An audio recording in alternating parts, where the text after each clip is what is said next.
Tuntunan Sabda Minggu 7 Agustus tahun 2022. Homili hari Minggu biasa yang ke-19 dalam tahun C.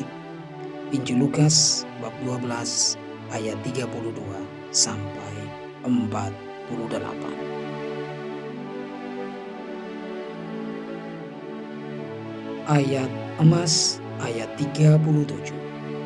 Berbahagialah hamba-hamba yang didapati tuannya berjaga-jaga ketika ia datang.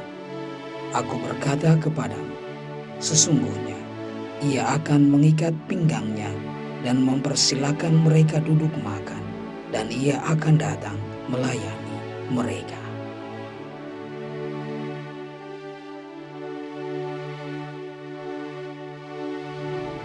Bapak, Ibu, saudara dan saudariku yang terkasih dalam Kristus. Bacaan Injil pada hari Minggu biasa yang ke-19 dalam tahun C ini mengajak kita untuk memiliki sikap kewaspadaan. Sikap kewaspadaan ini terwujud dalam kesiapsediaan menanti kedatangan Kristus Tuhan yang bisa terjadi kapan saja. Ini artinya sebagai murid-murid Kristus, kita hendaknya menjadi seperti hamba yang setia dalam menantikan kedatangannya. Seperti biasa, ada 3 poin penting yang mau saya sampaikan pada kesempatan ini. Yang pertama, pekerjaan dan kesibukan. Kita seringkali begitu sibuk dan cemas tentang hal-hal dunia ini sehingga kita lupa mengejar harta di akhirat. Suatu harta di surga yang tidak akan habis, yang tidak dapat didekati pencuri, dan yang tidak dapat dirusakkan ngengat. Dengan bekerja begitu keras, kita jatuh ke dalam perangkap yang memaksa kita untuk memenuhi setiap keinginan dalam memiliki harta duniawi yang lebih banyak. Akhirnya, kita dengan mudah melupakan tujuan kita yang sebenarnya dan juga hubungan yang nyata yang harus kita bina setiap hari dengan Allah Bapa kita yang mengasihi kita dan yang berkenan memberikan kerajaannya kepada kita. Kita sekarang hendaknya bertanya dan berefleksi dalam hati kita, alasan atau sikap apa yang sering kita buat dan gunakan sehingga hubungan kita dengan Tuhan menjadi renggang dan jauh. Apakah kita memberikan dedikasi, uang, dan waktu untuk mengasihi Tuhan dan melayani sesama kita sebanyak yang kita lakukan untuk mengejar keinginan dan hiburan duniawi? Yang kedua, kesenangan Allah dalam memberikan kita kerajaannya. Kita jangan lupa untuk bertanya pada diri kita sendiri, apakah kita yakin bahwa Allah benar-benar senang memberikan kita kerajaannya? Apakah Allah mengasihi kita dan tertarik kepada kita?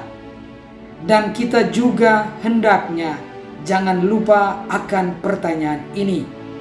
Mengapa kita tidak selalu menginginkan apa yang Allah sendiri inginkan untuk kita?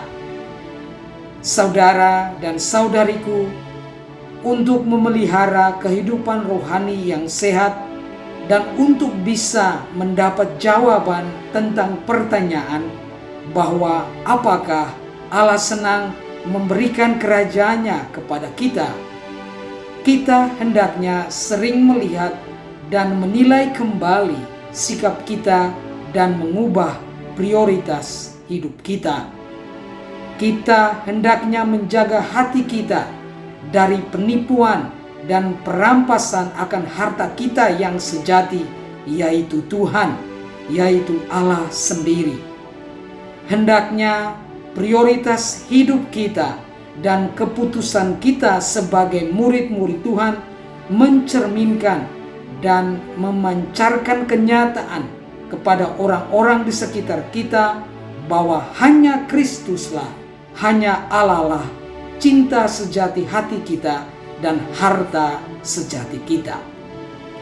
Yang ketiga, strategi iblis terungkap. Sekali waktu setan mengadakan perjamuan akhir tahun anggaran dengan setan-setan anak buahnya untuk membahas dan melihat hasil tahunan pekerjaan mereka.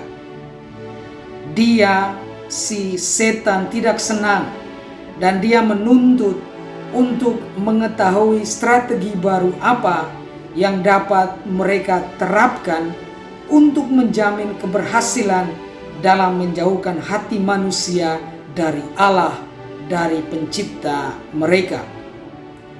Mereka telah mengganggu manusia untuk tidak berdoa, menggoda manusia dalam keserakahan dan nafsu, menyusup dan merusak lewat industri musik yang banyak jumlahnya, mengembangkan industri perfilman yang berbau pornografi dengan nilai miliaran dolar dan memperoleh hasil yang luar biasa. Akan tetapi setan belum puas karena masih saja ada orang yang mengingat Allah, Sang Pencipta mereka. Kemudian ada satu saran yang diberikan oleh seorang setan yang masih muda.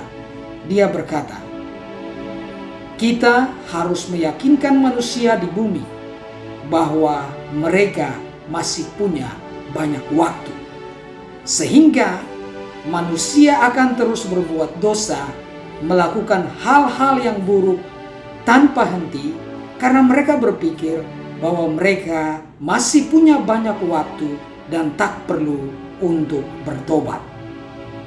Saudara dan saudariku, janganlah kita cenderung berpikir bahwa kita akan terus hidup di dunia ini dan kita masih punya banyak waktu untuk hidup.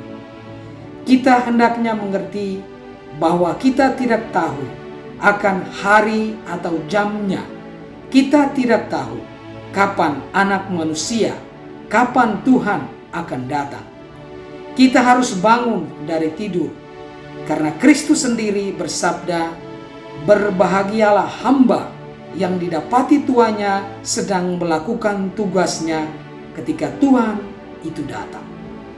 Mari kita meminta Kristus Tuhan kita untuk menolong dan menguatkan kita, agar kita mempersembahkan kembali hidup kita kepadanya dengan cara yang lebih sungguh, dan kita berkomitmen untuk membangun kerajaannya di dalam diri kita sendiri dan di tengah orang-orang di sekitar kita.